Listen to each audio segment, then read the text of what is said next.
Choice, your creative superpower. We have the power to manifest as we dedicate attention to our thoughts, but often miss opportunity to achieve the greatest good.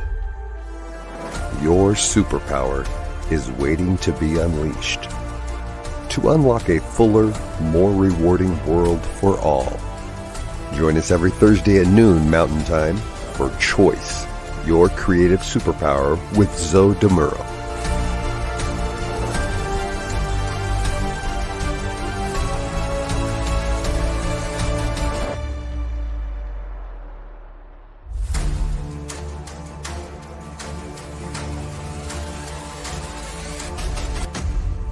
And now, here's Zoe.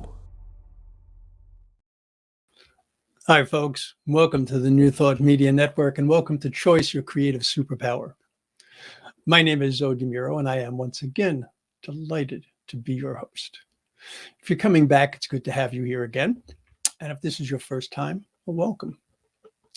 We are here each Thursday at 11 a.m. Pacific time, 12 noon Mountain time, to explore how you can use the awesome superpower of choice to create the greatest good in your life experience.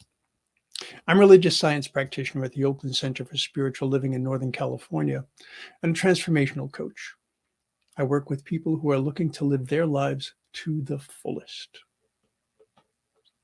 Today, in episode 30, we'll be looking at choice and freedom. Choice and freedom. It just sounds immediately like a natural pairing, doesn't it? You know, we often use phrases like having freedom of choice or being freedom to choose or being free to choose. But does freedom allow for choice? Or does choosing engender freedom? I think it's fair to say that freedom is a complex topic in and of itself. To be able to understand how freedom and choice work together with one another, let's consider what freedom means. Now, I can't help but mention Chris Christopherson and probably more famously Janis Joplin's take on this when they opined that freedom's just another word for nothing left to lose. And aren't you glad I'm not singing again? It's like over the ages, humankind has sought freedom from and freedom to. Groups, organizations, movements, communities, countries, all have been founded in the name of freedom. And, I'll tell you, dictionary definitions of freedom don't really provide much clarity for our conversation. But I have to say that I do like this concise definition, which says, freedom is the absence of necessity, coercion, or constraint in choice or action. Right? Freedom is the absence of necessity, coercion, or constraint in choice or in action. So we're looking at both freedom from and freedom to. Here's a question for you. I want you to think about this. If you could choose just one, would you choose freedom from or would you choose freedom to? Think about it.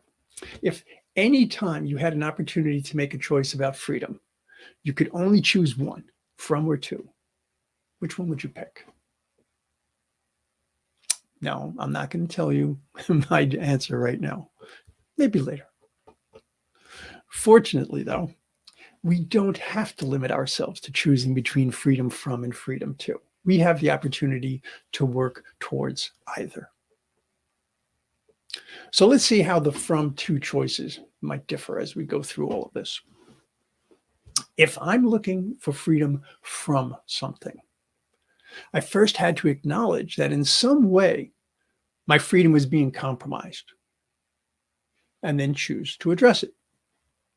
How I choose to address it probably isn't about stopping something that I'm doing, but rather taking action to cause something to happen.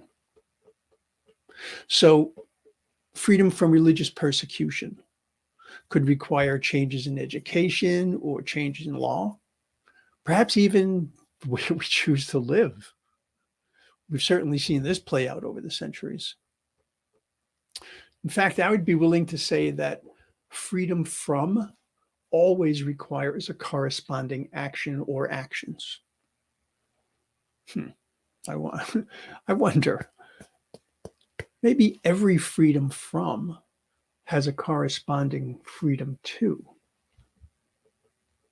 In a sense, it's a matter of perspective, if you think about it. I mean, you can say you want freedom from religious persecution, or you could say you want freedom to practice your religion. Freedom from is looking for someone else to stop doing something, while it provides an opportunity for the seeker to do something. I would say that virtually every freedom that Group A wants, Group B will see as an infringement upon their freedom. So, another aspect of choice here, folks, choosing which group you relate to. That becomes a really important choice for you. For centuries, governments have been using the word freedom in whatever way works best for their own political agendas. It's not uncommon to see discussions of freedom from something to be pushed aside because the perceived restrictions on freedom provide security. And what could be more freeing than to be secure? Or so the logic goes, anyway. I mean, I'll give you a very simple example. You're getting ready to go on a flight. Well, back in the day, they just let you on the plane. Like there was no stopping you. There wasn't this whole frisking and body scan and all of that. So doing those things is an imposition on our freedom, in essence. But we do this for security. I once had a professor in college who said that we will most likely be willing to give up our freedoms in the name of security. And wow, it's amazing how right he turned out to be. Well, there are even those who believe that choice inhibits freedom. Their thinking goes like this: the more choices you have, the more effort and energy you must expend, and the less likely you are to feel unencumbered, otherwise known as free. This reminds me of a movie came out quite a few years ago called Moscow on the Hudson with Robin Williams. His character is a defecting circus performer from Russia. And the first time that he sees an American supermarket, he's looking at this extensive variety of coffee products for the very first time. He's looking at, and he literally passes out because the choices were just so immense. Bit of an extreme. Rather than chalking up perspectives to political gamesmanship or to humor, I can understand what they're getting at, but here's the thing. I have pointed out how much our choices are based on our beliefs and our experiences. So differences in how people look at freedom and how they look at choice, well, those have to be considered as well.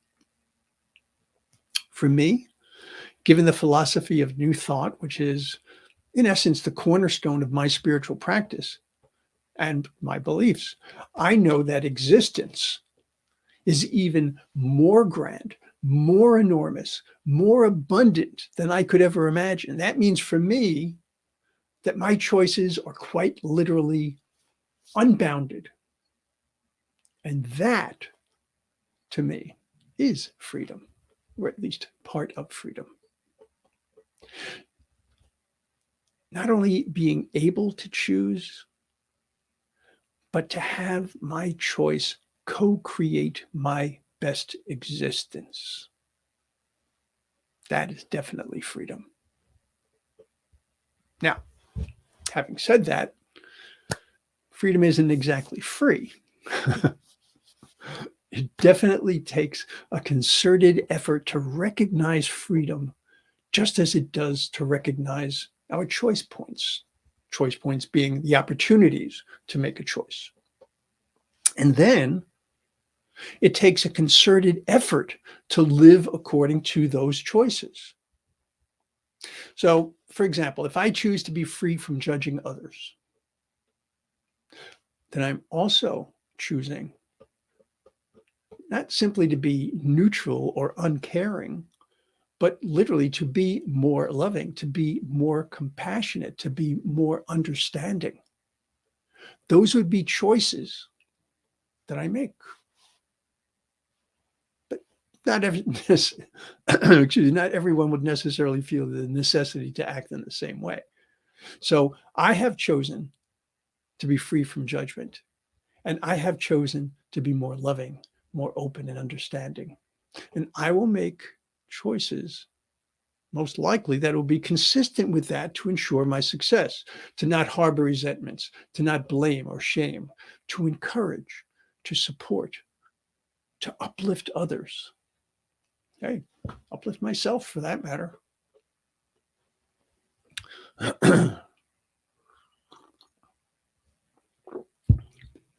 This is where the idea of choice and freedom can get really tricky. If I adhere to a certain moral code, doesn't that mean by definition that I have limited myself? I mean, the very word immoral carries with it the idea of non-conformance. And non-conformists will tell you that they are the ones who are truly free. Gets tricky, doesn't it? I get it. I get it. Personally, I choose to uphold my moral code, and I don't feel the least bit restricted or constrained by it, because my moral code is an extension of my spirit, of my beliefs, of my values. Now, I think at this point, it would be important to note that freedom doesn't necessarily mean ease or comfort. If you're the type of person who prefers to have everything laid out for you, well, choice can be a burden, not a freedom. I think this is why some people are such strong believers in fundamentalism. And by fundamentalism, I mean a strict adherence to basic principles of a given subject or discipline. There's no room for debate, no room for doubt. Fundamentalists see this as freedom. Non-fundamentalists see this as anything but freedom.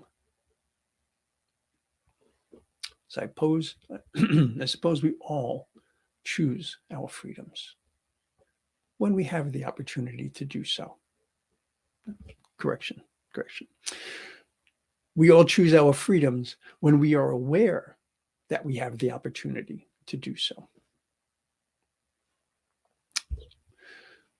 Laws, morals, rules, all of those can be seen and have been seen as lacking or inhibiting freedom. But is it freedom to be able to drive on whichever side of the road you choose? Or is that an invitation to disaster? Is it freedom to take advantage of the gullible? Or is that scamming and stealing?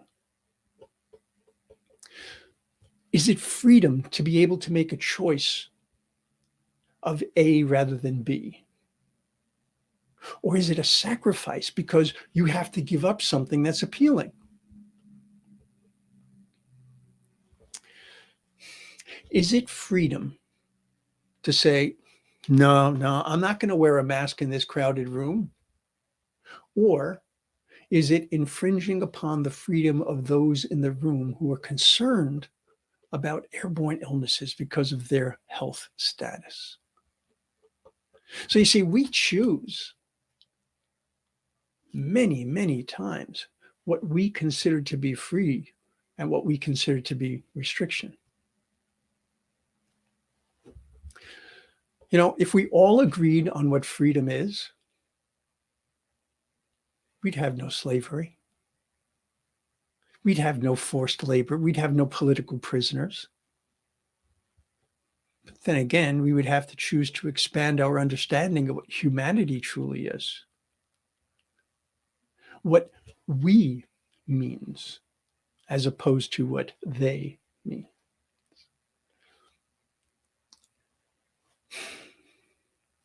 If we cannot see the we in this world, and we continue to see the they in this world, then in essence, we're on the path to denying freedom of some sort. And of course, it does get to be extreme, slavery being the most likely example of that. Viktor Frankl, psychologist and a Holocaust survivor, wrote that the last of human freedoms is to choose one's attitude in any given set of circumstances. So think about these circumstances, for instance. You wake up in the morning and you stub your toe on the way to the bathroom. You are free to choose to see this as a harbinger of a bad day or simply a stubbed toe. Finding yourself at the back of a long queue, you can choose to adhere to common civility and wait your turn, or you can push to the front of the line because your needs are more urgent than anybody else's. How about this one? As a recovering alcoholic, and I will always be in recovery technically, I can choose to see my abstaining from alcohol as a restriction, a lack of freedom, or I can see it as a way to enhance my freedom by throwing off the chains of addiction and its consequences. And in doing so, being able to actually live. So with all apologies to the songwriters and singers, how about this? Freedom is just another word for knowing you can choose.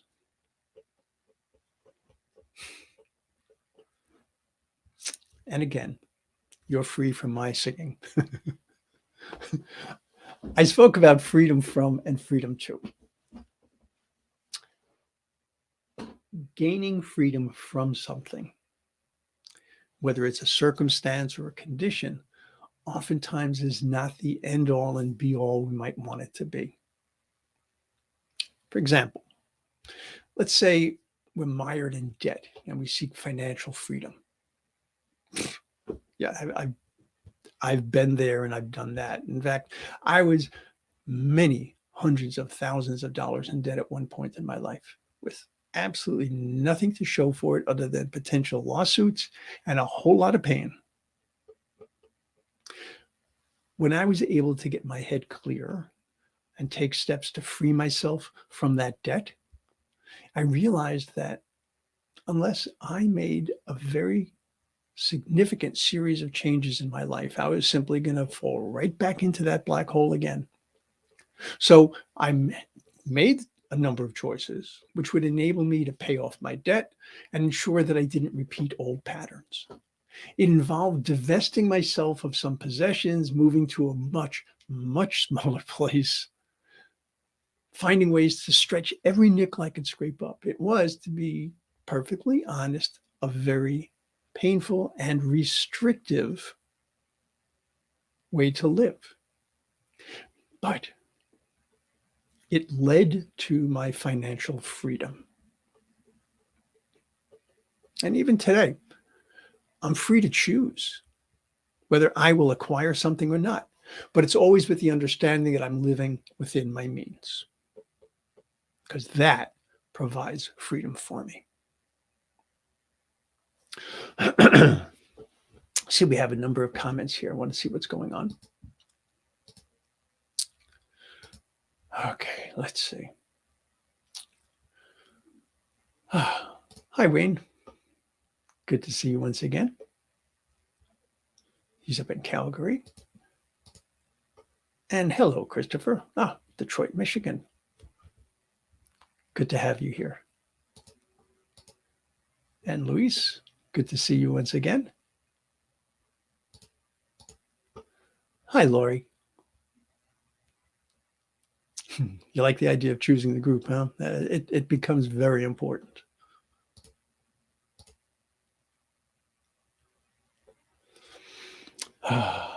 Let's see. Yes, I'm glad you like this topic. I've really felt very connected to this one, very definitely. Okay, so let's see. Where was I going to go with this?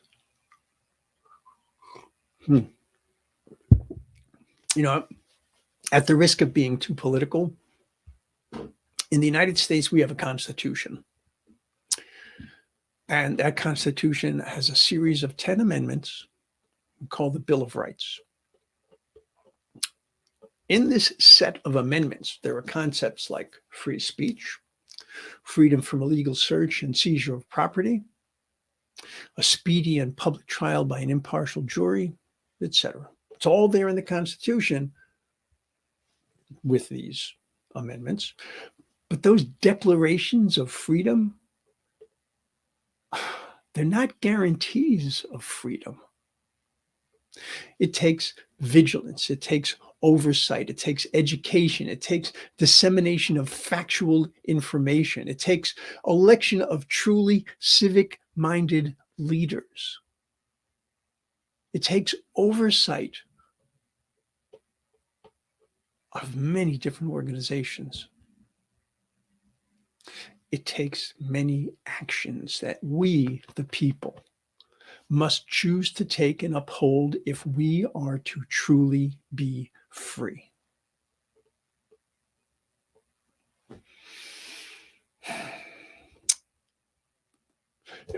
I want to end today in kind of an unusual way. I want to use a series of quotes regarding freedom from a very, very disparate group of people, because I believe you'll see how each quote brings another aspect of choice and freedom into play. My hope is that you're inspired to dig much more deeply into what freedom means to you and what choices you make regarding freedom or because of freedom. Okay, so this is a pretty extensive list. But I think that each of these adds something very significant to the discussion. So I'm going to start with one from Pearl Buck. None who have always been free can understand the terrible, fascinating power and the hope of freedom to those who are not free. Anytime that we talk about freedom, folks, we have to talk about those who are not free.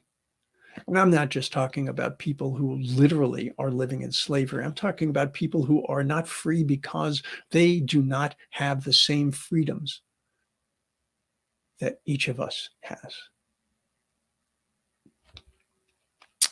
Let's see. Johann Wolfgang von Goethe. None are more hopelessly enslaved than those who falsely believe they are free.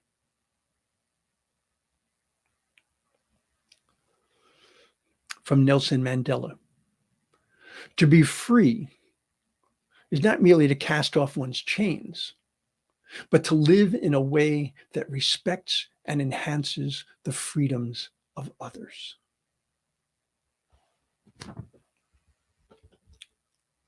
Oh, here's a quote that Luis gave me. It says, I like what Jesus said.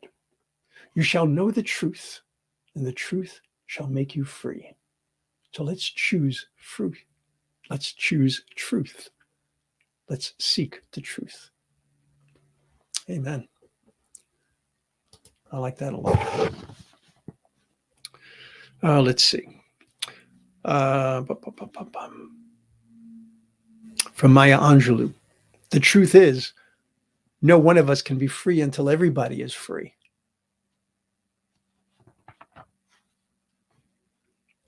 From Eleanor Roosevelt, freedom makes a huge requirement of every human being. With freedom comes responsibility.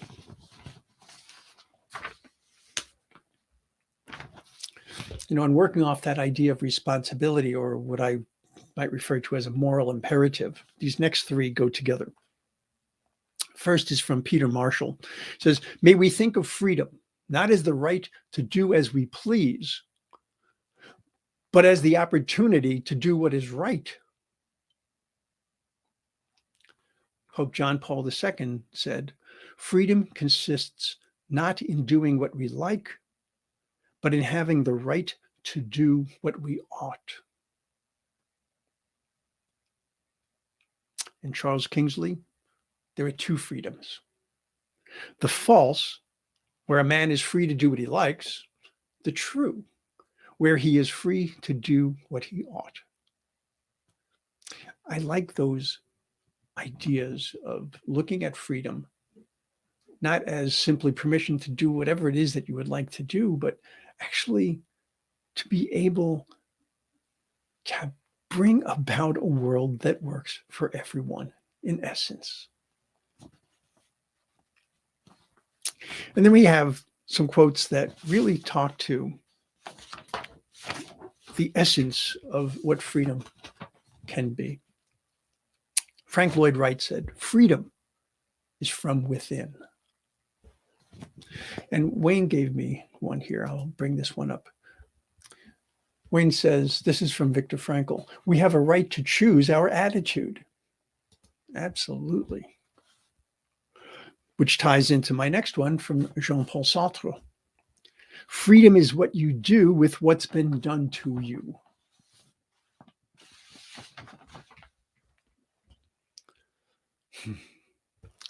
Rollo May said, freedom is man's capacity to take a hand in his own development. It is our capacity to mold ourselves. Now, I didn't do anything to remove any of the pronouns here. I left the quotes exactly the way they were, with the understanding that when they're saying man, we mean humankind. James McGreevy says, to be able to love and live in freedom means to be able to make godly decisions. To make godly decisions, we have to surrender our egos and all the falsity and shame that goes with it. I love that one. And that one leads me to the last one. This comes from, of all people, Jim Morrison, who said, the most important kind of freedom is to be what you really are. The most important kind of freedom is to be what you really are. I really like that. Those of you who have listened to our prayer time or who understand affirmative prayer know that what we are doing in affirmative prayer is we are aligning ourselves with our truth. To be able to manifest what we want in this life, the more closely we can align with our divinity, with our essence, with our truth, the greater our manifestation. The most important kind of freedom is to be what you really are. Love it. Folks, as always, I've presented some ideas and perspectives, but it's your ideas, your definitions, your perspectives, your mindset that are going to inform your choices. Okay. That is freedom. That is freedom. Well, that's it for this week. If you would like an opportunity to come on the show, and have a conversation about any of these topics relating to choice, or any topic relating to choice for that matter. It doesn't have to be one we've already covered. I'd like to give you that opportunity. I'd love to hear your perspectives, your experiences. And as always, if you have a topic regarding choice that you'd like me to cover and you don't want to actually be a guest on the show, that's okay. Just send me an email at zodemuro@gmail.com. And I'd be more than happy to entertain whatever you bring. So I wanted to thank you folks for spending this time with me this week. And I want to encourage you to go to ntmedia.org to check out all that we have to offer.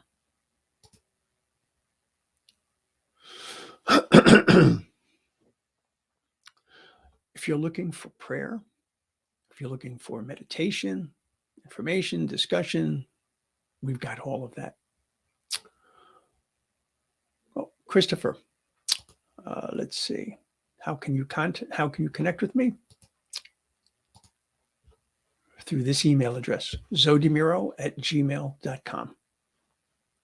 Okay, zodemuro@gmail.com. Okay, let's see. What else do I want to say? Before I forget. Today at 12 noon Pacific time, that's 1 p.m. Mountain time, I want you to check out Finding the Joy in the Journey with the magnificent Gina Calvario-Krupka. That's Reverend Gina Calvario-Krupka. And today her special guest is Reverend Dr. David Alt. Should be a magnificent show. If you have the opportunity to do so, and the inclination to do so, please go to ntmedia.org/donate and help us bring all of the goodness that the New Thought Media Network has to the largest possible audience as we work to make this a world that works for everyone. I look forward to seeing you again next week. And until we meet again, I hope that you choose wisely. But choose. There's your freedom. Much love. Many, many blessings. Namaste. Choice. Your creative superpower. We have the power to manifest as we dedicate attention to our thoughts, but often miss opportunity to achieve the greatest good. Your superpower is waiting to be unleashed to unlock a fuller, more rewarding world for all. Join us every Thursday at noon Mountain Time for Choice, Your Creative Superpower with Zoe DeMuro.